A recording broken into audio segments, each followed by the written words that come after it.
جب تم محسوس کرنے لگو کہ آخری حد تک آزمائے جا رہے ہو تو سمجھ جاؤ کہ تمہارے معاملے کا فیصلہ اور اللہ کی جانب سے مدد کا وقت یقیناً بہت قریب ہے۔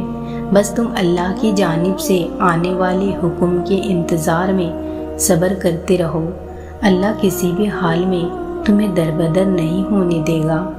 کبھی پریشان نہ ہونا، کیونکہ جب بھی مشکلات آتی ہیں ان کے ساتھ اللہ تمہاری مدد کرنے کے لیے تیار ہوتا ہے۔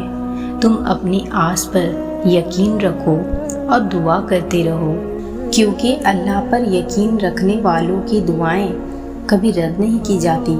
اللہ جب کسی کی مدد کرنے پہ آتا ہے تو وہ لامعلوم سے ہی کوئی سبب پیدا کر دیتا ہے اور نہ ہونے سے ہونا نکال دیتا ہے۔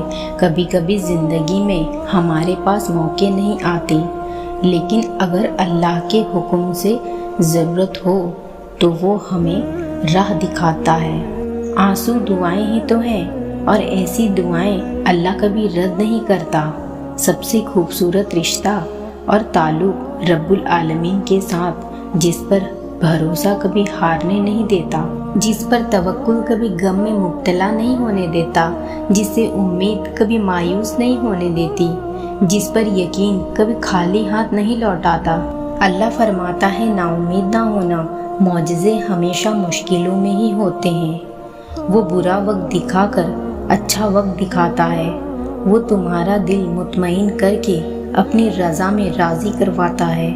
تم بس اپنی امید اور اپنے یقین کو برقرار رکھو۔ ہو سکتا ہے اللہ نے تمہیں عطا کرنے کی تیاری کی ہوئی ہو۔ بس دعاؤں کے سلسلے کو تم نے رکنے نہیں دینا۔ اللہ تمہیں تمہارے گمان سے بڑھ کر نوازنے والا ہے۔ اپنی مشکلات، آزمائش، خواہشات اور ناممکن حالات کو بتا دیں کہ آپ کا اللہ سب سے بڑا ہے۔ اس کی دسترس میں سارا جہاں ہے اور اس کا ایک کن پوری کائنات کو ہلا کر رکھ سکتا ہے۔ اللہ جب توفیق دعا تمہارے مقدر کا حصہ لکھ دیتا ہے تو قبولیت کے معجزے خود بخود ہی ہونے لگتے ہیں۔ تمہیں یوں بار بار یقین آ جانا، تمہارے دل میں ہر بار امید کا آ جانا اور پھر تمہاری دعائیں مانگنا اس بات کی دلیل ہے کہ خدا کے در سے مدد جلد تم تک پہنچے گی۔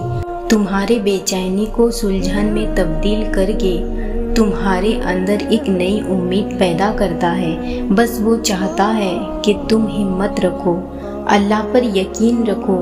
وہ ہر نا امید لمحوں کو خوشگوار بنا سکتا ہے۔ بے شک وہ ہر چیز پر قادر ہے۔